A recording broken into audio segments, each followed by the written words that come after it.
Puji nama Tuhan, selamat pagi, shalom bagi kita semua. Pada saat pagi hari ini kembali lagi bersama kami di program Berkat Pagi GPDI Immanuel Garut. Pada saat pagi hari ini kita sama-sama kembali lagi belajar tentang kebenaran firman Tuhan, di mana kita akan belajar kembali dari kitab Matius. Nah, pada saat pagi hari ini saya akan membawakan dari kitab Matius pasal yang ke-18, ayat yang pertama sampai yang kelima, di mana pada saat pagi hari ini saya akan membacakan satu ayat pokoknya, namun kita akan membahas dalam 5 ayat ini. Matius pasal 18 ayat yang pertama, saya akan bacakan bagi kita semua. Pada waktu itu datanglah murid-murid itu kepada Yesus dan bertanya, siapakah yang terbesar dalam kerajaan sorga?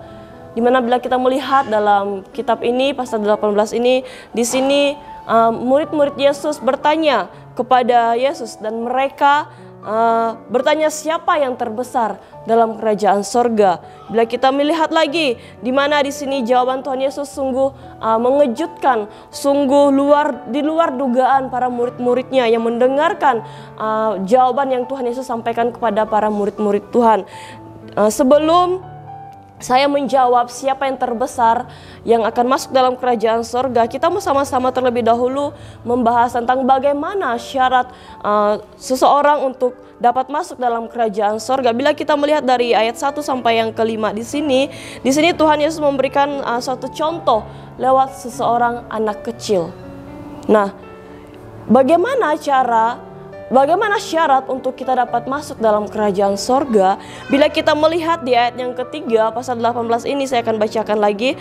Ayat yang ketiga, lalu berkata, aku berkata kepadamu, sesungguhnya jika kamu tidak bertobat dan menjadi seperti anak kecil ini, kamu tidak akan masuk dalam kerajaan sorga. Dimana yang artinya syarat utama untuk kita masuk dalam kerajaan sorga yaitu pertobatan. Harus ada pertobatan dalam diri kita supaya kita dapat masuk dalam kerajaan sorga. Ayat 3 ini sangat jelas mengingatkan kepada kita, orang-orang yang mungkin belum mengenal Tuhan, orang-orang yang belum percaya kepada Tuhan. Mari, firman Tuhan pagi hari ini datang lagi untuk mengingatkan kepada kita semua. Syarat untuk masuk dalam kerajaan sorga yaitu pertobatan. Nah, apakah murid di sini jadi pertanyaan buat kita semua, apakah murid-murid dalam ayat ini, dalam pasal ini belum bertobat?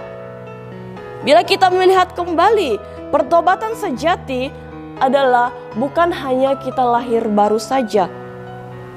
Namun, yang lebih utama, yang lebih harus kita tanam dalam hati kita, dalam hidup kita, yaitu kita lebih untuk bisa menjadi dan kita memiliki menghidupi pikiran kita seperti pikiran Kristus, seperti hati Kristus, yang selalu mau menerima setiap hari, yang selalu mau bertobat, bahkan Tuhan mengampuni. Oleh sebab itu kita mari, ketika kita mau masuk dalam kerajaan sorga, kita harus bertobat.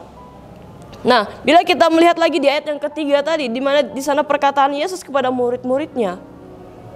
Dari ayat ini kita dapat belajar, ternyata sekalipun padahal kita mengetahui bahwa murid-murid Tuhan Yesus ini orang-orang yang selalu bersama-sama dengan Tuhan Yesus. Mungkin orang-orang yang selalu mendengar perkataan Tuhan Yesus. Namun di sini kenapa Tuhan Yesus berkata kepada murid-muridnya, jika tidak menjadi seorang anak kecil, jika tidak bertobat, tidak dapat masuk surga, di ayat yang ketiga. Nah, ayat firman Tuhan pagi hari ini sangat-sangat mengingatkan lagi kepada kita kembali bahwa ternyata tidak sekalipun orang-orang yang memiliki titel, orang-orang yang memiliki jabatan tinggi, orang-orang yang memiliki segala sesuatu yang mereka merasa lewat kehidupan mereka yang mewah, lewat kehidupan mereka yang memiliki segalanya, mereka dapat masuk surga. No. Tidak, Bapak Ibu Saudara. Syarat untuk masuk dalam kerajaan sorga itu bukan tentang harta yang kita miliki, bukan tentang jabatan yang kita miliki, bukan tentang gelar yang kita miliki. Namun ada pertobatan dalam hidup kita. Itu syarat utama untuk masuk dalam kerajaan sorga. Oleh sebab itu, mari kita terus belajar untuk mengalami pertobatan tersebut, untuk mengalami pemulihan tersebut. Bagaimana caranya? Yaitu kita berusaha untuk mendekatkan diri kita terus kepada Tuhan. Jangan pernah berhenti untuk mencari Tuhan. Minta pengampunan kepada Tuhan. Ketika kita datang kepada Tuhan dengan sungguh-sungguh, tidak ada yang sia-sia Bapak Ibu Saudara. Nah, dari pasal 18 ini mengingatkan kita kembali agar kita dapat mengoreksi, dapat membenahi hidup kita kembali. Bagaimana seharusnya tujuan kita dan motivasi kita saat kita mengikut Tuhan, saat kita mau melangkah mengenal pribadi Tuhan. Kita harus hidup berbuah, kita harus hidup dapat menjadi, yang artinya dapat menjadi berkat bagi orang-orang yang ada di sekitar kita. Dengan cara apa? Kita melayani sesama kita, kita mengunjungi orang-orang yang sedang jemaat Tuhan mungkin yang mengalami sakit dan sebagainya. Kita harus berbuah bagi mereka, kita harus memberikan dampak yang positif bagi mereka. Itu caranya supaya kita dapat mengenal Kristus yang sesungguhnya kepada orang-orang yang belum percaya kepada Tuhan. Nah, begitulah ketika kita mau terus datang kepada Tuhan, terus mau melayani sesama. Bukan hanya melayani sesama, namun yang pertama dan terutama itu kita harus melayani Tuhan dengan kesungguhan hati kita. Poin yang kedua yaitu menjadi seperti anak kecil. Bila kita lihat di ayat yang ketiga sampai yang keempat, bahkan di sini Tuhan Yesus berkata bukan seperti seorang anak kecil yang biasanya pada umumnya, namun di ayat yang kedua Tuhan Yesus katakan, maka Yesus memanggil seorang anak kecil dan menempatkannya di tengah-tengah mereka. Seorang anak kecil. Bahkan kita lihat lagi di ayat yang ketiga bagian terakhir. Sesungguhnya jika kamu tidak bertobat dan menjadi seorang anak kecil ini. Menjadi seorang anak kecil ini kita boleh garis bawahi. Kenapa Tuhan Yesus memakai contoh seorang anak kecil? Karena bila kita melihat di mana kita melihat bahwa seorang anak kecil itu dia merespon panggilan Tuhan. Dia tidak mengabaikan apa yang Tuhan mau dalam hidupnya. Dan yang kedua, seorang anak kecil ini yang mengambil sikap mendekat pada Tuhan.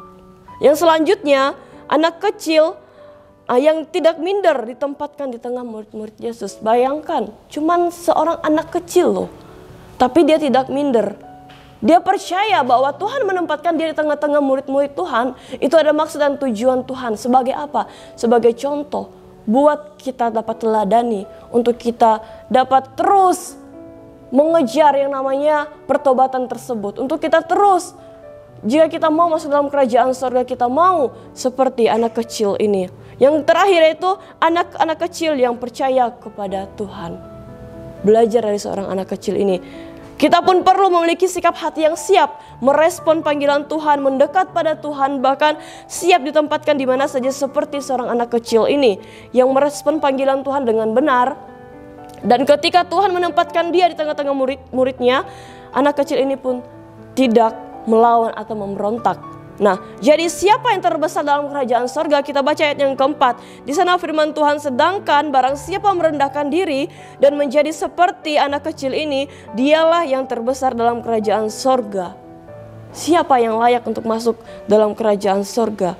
Yaitu orang-orang yang mau merendahkan dirinya. Karena dengan merendahkan diri di hadapan Tuhan, kita menyadari bahwa hidup kita adalah untuk Tuhan.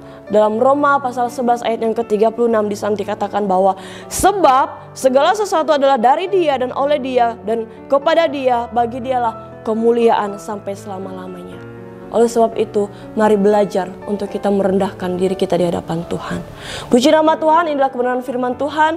Kiranya menjadi berkat bagi kita semua, mengingatkan kita semua untuk terus melakukan pertobatan dan dapat mengambil contoh dari anak kecil ini. Puji nama Tuhan, Immanuel, Allah beserta kita.